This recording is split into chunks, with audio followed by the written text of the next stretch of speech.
વાઘમી પાટીલ, સુરત મહાનગરપાલિકા. વડોદ વિસ્તારની અંદર સુરત મહાનગરપાલિકાનો જે વડોદ વિસ્તાર છે એ વિસ્તારની અંદર આજે આયુષ્માન આરોગ્ય મંદિર આવેલું છે. આ આરોગ્ય મંદિરની જે વાસ્તવિકતા છે હું તમને બતાવું છું. આ તમે જુઓ કે ઠેર ઠેર વરસાદી પાણી થયું છે આ આરોગ્ય મંદિરના બહાર.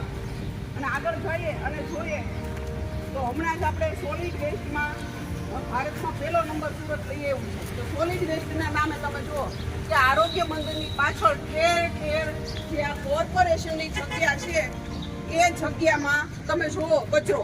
આ આરોગ્ય મંદિરની દિવાલ છે એમની પાછળ દારૂની બોટલો, અસંખ્ય દારૂની પોટલીઓ, અને અહીંયા જે બાકડા મૂકા છે એ એવું લાગે છે ધારાસભ્યના જે બાકડા અહીંયા મૂકેલા છે માત્ર ને માત્ર દારૂ પીવા માટે જ મૂક્યા હોય એવું સ્પષ્ટ દેખાય છે.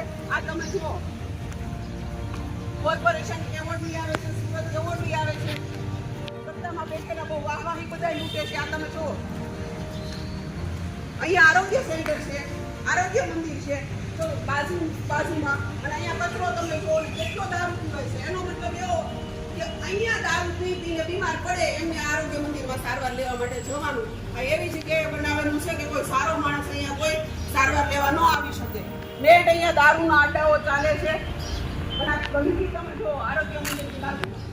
અને કોર્પોરેશન કોઈ વ્યક્તિના ધાબા પર ખોબો પાણી ભરાણું હોય તો તરત સ્લીપ મારીને આપી આવે છે. પરંતુ અહીંયા આટલો આરોગ્ય મંદિર પાસે આટલી ગંદકી છે તો કોઈને કેમ કઈ ખબર નથી પડતી. ખાસ કરીને સોલિડ વેસ્ટમાં પહેલો નંબર લઈ આવ્યા તો આ સોલિડ વેસ્ટ ક્યાં જો પરિસ્થિતિ તમે જુઓ કેવી પરિસ્થિતિ છે, કયા બેન્ચ ઉપર નંબર લઈ આવે છે. આ આરોગ્ય મંદિરની બાજુમાં જો આવું હોય તો આખા સુરતમાં તમે વિચાર કરો કે કેવી પરિસ્થિતિ હશે.